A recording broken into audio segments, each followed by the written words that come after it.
Hi everyone, welcome to Learning Plan 15, Death, Dying, and Grieving.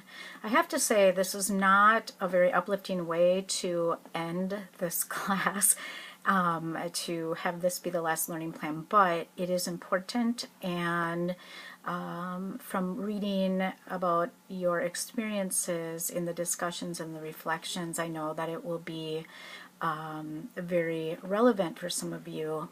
Excuse me. So in this learning plan, you will need to read chapter 17 of the text.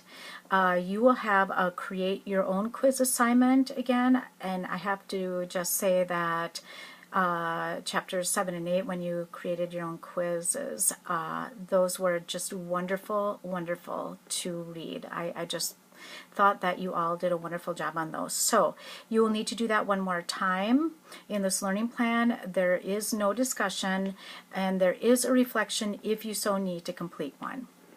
So in this learning plan, again, we will be looking at death, dying, and grieving.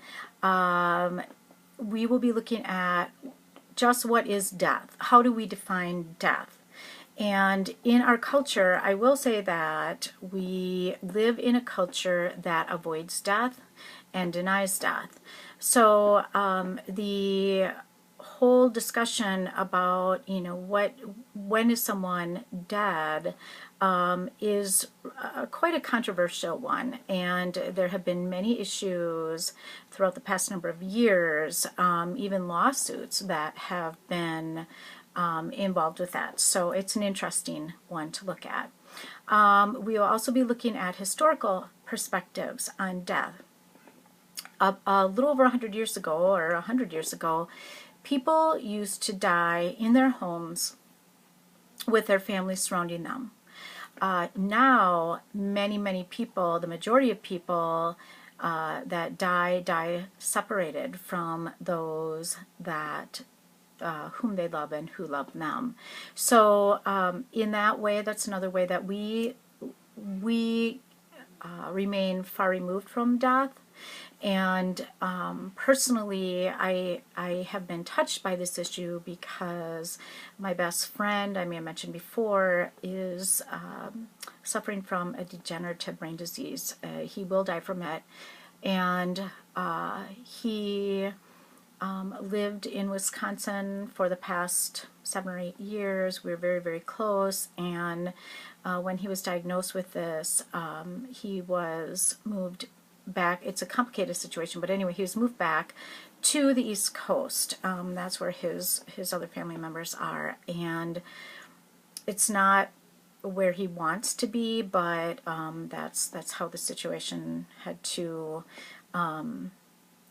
turn out. But anyway, it's been a tough thing because we know each other better than anyone, and watching someone who is extremely gifted and intelligent go through this process, and he is at the point now, because of the progression of this disease, he's really not aware that he has this disease. I'm not sure that he's aware that he's going to die from it. We talk every day, but anyway, it's a tough thing. So I myself have been touched by this over the past year, and have been experiencing a lot of grief myself.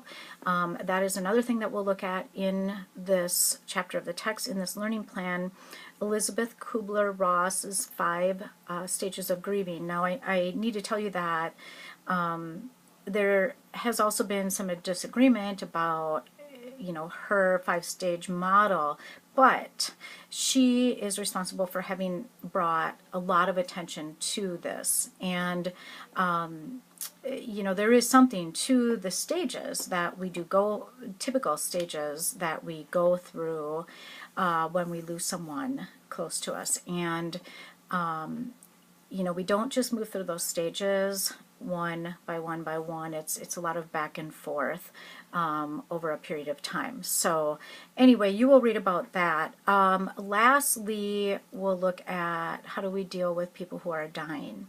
Again, I'm very personally touched with this. And my father also died almost a year ago, August 28th of last year, and it was unexpected. He had broken his leg.